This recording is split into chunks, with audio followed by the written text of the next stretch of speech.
So, Reverend Watson, I'm going to start with you. It seems to me that when you talk about the idea of the role of Black women and Black women leadership in the church, you're by definition talking about change. You're by definition talking about transition, that this is a role that has changed a number of times across history and is changing even now. How does that look from your chair? Oh, absolutely. It's a transforming ministry with women, particularly Black women who are in ministry. My observation has been that most Black women in ministry have been mentored by other Black women in ministry. My mother was a minister in the AME church, Greater Quinn AME, fifth generation AME. My mentor in the Unity Church was Reverend Dr. Ruth M. Mosley, who founded Westside Unity, the church I pastor, more than 56 years ago. And she also founded the Unity Urban Ministerial School, the theological seminary I graduated from. So women, Reverend Irma Henderson, many people don't know she was not only a political leader, she was also an ordained minister, who was a great mentor to me, as was Martha Jean McQueen, who was not only a broadcaster, she was also an ordained minister. So I've been very blessed to have been surrounded by women of faith throughout. Mother Rosa Parks called me one of her daughters. She was a life member of the AME Church and a missionary society. So I believe women, Black women in particular in the Black church, have been transforming our movements throughout the period that there's been a Black church in this country.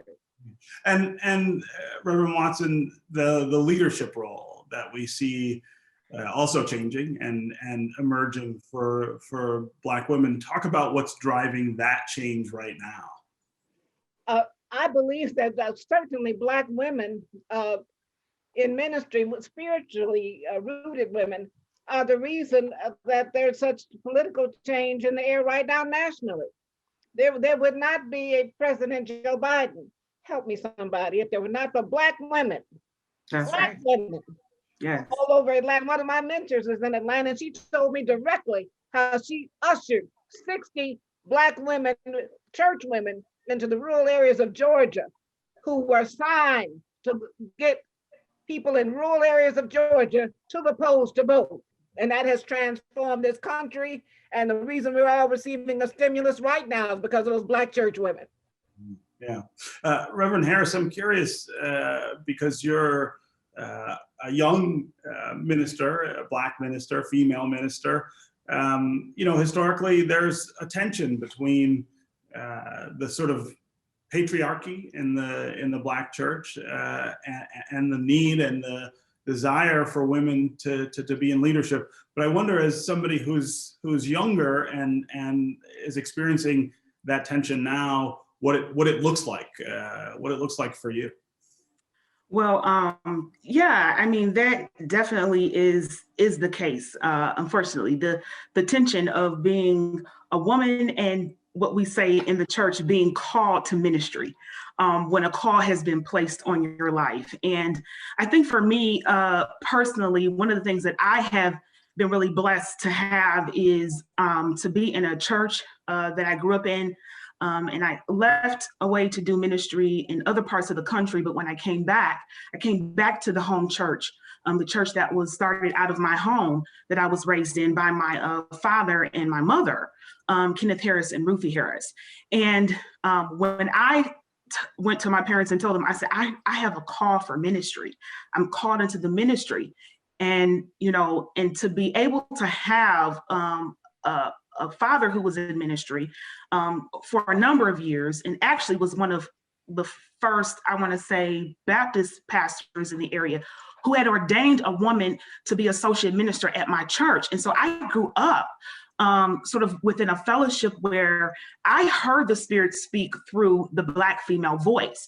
That wasn't something that, sort of was suppressed or was looked down upon in any kind of way. And so I was used to that. But then I quickly found out, as we would go in fellowship at other churches in the area, that was not the same value. That same value of women being in ministry was not really upheld in the same way. And so I had sort of the gift of having parents who were really affirming of the call that was on my life. Now, as that sort of, after I left home and went out to do ministry in the world, then I ran into, those challenges. And I think one of the things that I think that we as Black women in ministry is that we every time defy the stereotypes, we defy sort of the limitations, I think, that may be projected upon us in terms of saying that we're not called, that she is called, but there is always this narrative, and has been this narrative of she is not called. And so what we see in our history is that Black women have contributed to the life of the church, and that there would not even be a church, a Black church, if it was not for the presence of women in terms of our ministry and the special way in which we show up in terms of nurturing within the walls of the church, but also that extending out into the community. And so for me, it makes me think about actually a woman historically in the AME church that I had just learned about through the Black Church series, and just hearing about her story and how she was demanding to be recognized as a person in ministry, and saying that I too am called to be a laborer in the gospel. And so that is what we have always said throughout history. Our testimony has been, I too am called.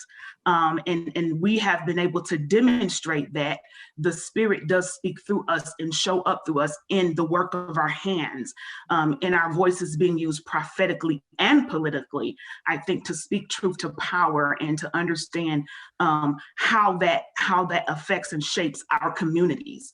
Pastor Rudolph, I wonder if you can talk about the difference between, Reverend Harris got at this a little bit, the difference between the internal challenge of being a female leader in a Black church, in other words, the challenge you might face with your congregation or your church, and the external challenges that you face kind of representing your church in a broader community that still has that strong patriarchy that resists the idea of female leadership.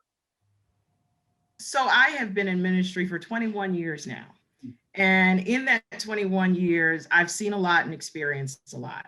I have been discriminated against. I have been outright dismissed because of my gender. I've been told to my face that women should not be pastors or should not preach. And so I've certainly experienced it both within the church and externally as well.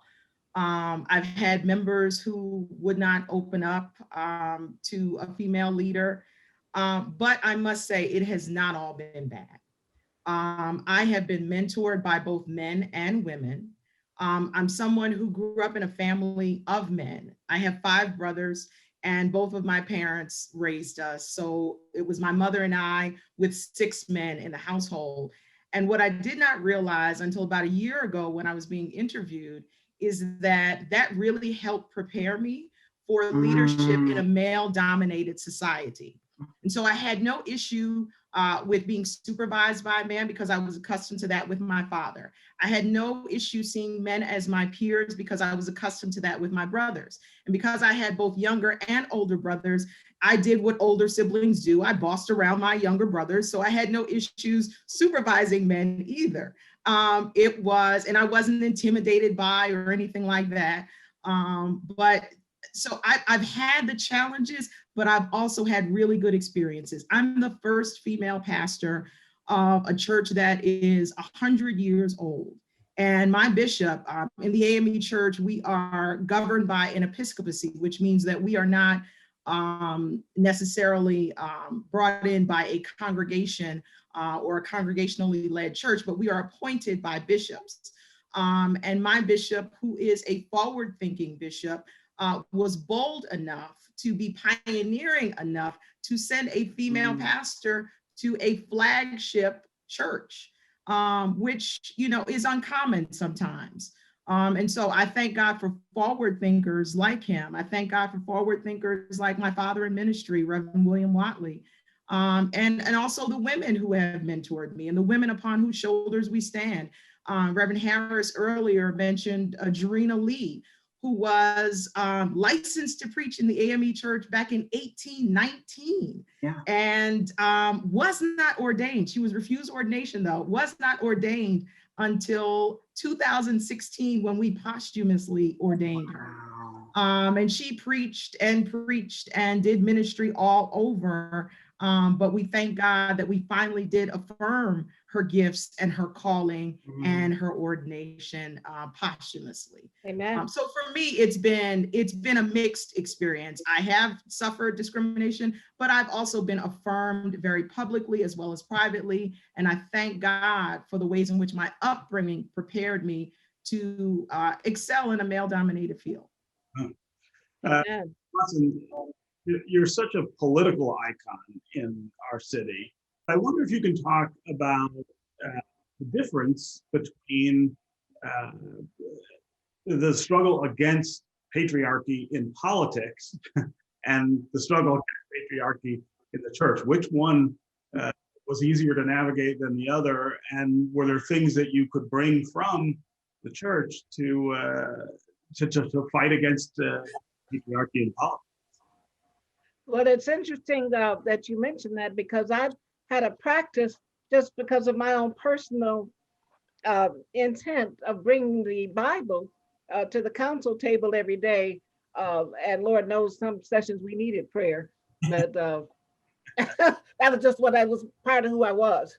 And I brought, even before my ordination, and I actually had someone suggested maybe I wasn't separating church and state enough, and put it on an agenda for discussion, because I was bringing somehow my Bible was offensive to them. As it happened, as the Lord planned it, by the time that issue came up on the city council agenda, we happened to have been in an evening service at a church.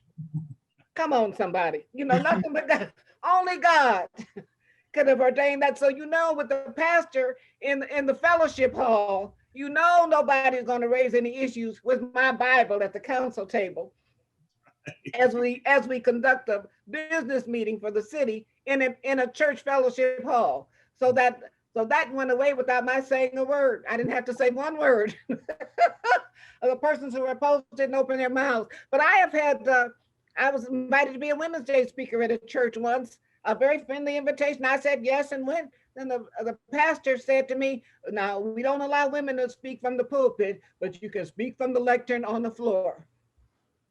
Wow. And then another said that, we know you're a minister, but you're a woman, so you can speak from the lectern on the floor.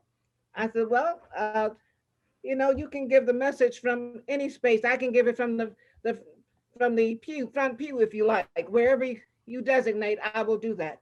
And I've also had another minister who read my bio and saw I was a preacher's kid and started flinging his arms and saying, "Oh, she's the daughter of a preacher man. She's the daughter of a preacher." So when I got to the pulpit, I had to say I'm the daughter of a preacher mama. My mother was an AME minister. So I understand the issues that sometimes address women who are ministers in our church, because it's a male-dominated field. And I think it's a part of the cultural assumption about who ought to be in charge of a church. And but the people just need to remember, it was women who never left Jesus at the cross. It was women who went to the tomb. Right. It was a woman who said, "Come see a man." That's right. Come see a man. So clear. It was Jesus who ushered women into ministry. So for persons who happen to be Christian, they just need to read the word. Yeah. Reverend Harris, what do you think the future is for women in the Black church? Where are we headed? I kind of think of just my own sort of experience. I think that because of where we are in the place that we find ourselves in history, in human history, the look of the church is different, and across the church, the American church, people are thinking about asking the question, what does it mean to be the church? right? And how does that look in terms of the ways in which we do mission, and how do we address the needs of those that are in our communities? And so I think for me, being a millennial, if you will, that even with ministry, my ministry looks different. I started off as denominational staff of a very old, the oldest denomination, Protestant denomination in the country, in the Reformed Church in America, and started off as denominational staff working in multiracial initiatives and social justice. So I was outside of the local church, but was empowering other churches across the US and Canada to meet needs through community-based development sort of work. And so that was ministry in that context. And then I found myself migrating to the local church. And I did work there for a few years. Now I'm still doing that work here in the city of Detroit, but then I got called to actually go out and to do work in the community development arena. So part of my ministry is being a chief operating officer for a neighborhood place-based organization called Jefferson East on the east side of Detroit, servicing 5 neighborhoods and doing work around housing and economic development and keeping the community clean and safe. And that's part of my ministry too. So I have one foot in the local church and one foot in the community. And so really, the bridge of church and community and this intersection of faith and justice, it really does meet up in someone like me and a lot of other women who are in ministry. So to answer your question, what does ministry look like? It looks like one foot in the church and maybe one foot out in the community. It means opening up coffee shops and holding services in those arenas. It looks like in so many different ways how we as Black women are embodying our call. Pastor Rudolph, are you seeing something similar in AME, which is, again, one of the oldest churches and one of the first to recognize female leadership? Absolutely. I think that the church is very progressive. We're moving in a very progressive direction. We still have a long way to go. There's still a lot that we need to do. But I do think that more and more women are taking their place. I have seen for many years now, more and more women coming into the ministry in the AME church. And that's across the board because I've served several districts in several states. And you often see more women than men now coming into the church. Yes. So I think we are absolutely being progressive. As I said, we still have a long way to go because not everyone is a progressive thinker.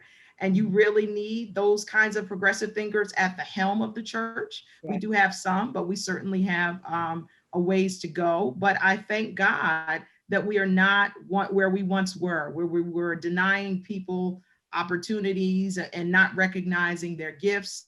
We've had 4 female bishops elected out of the AME church. That in and of itself speaks volumes. Yes. And we have many female presiding elders and, pastors. And as we continue on, we'll see more and more of that.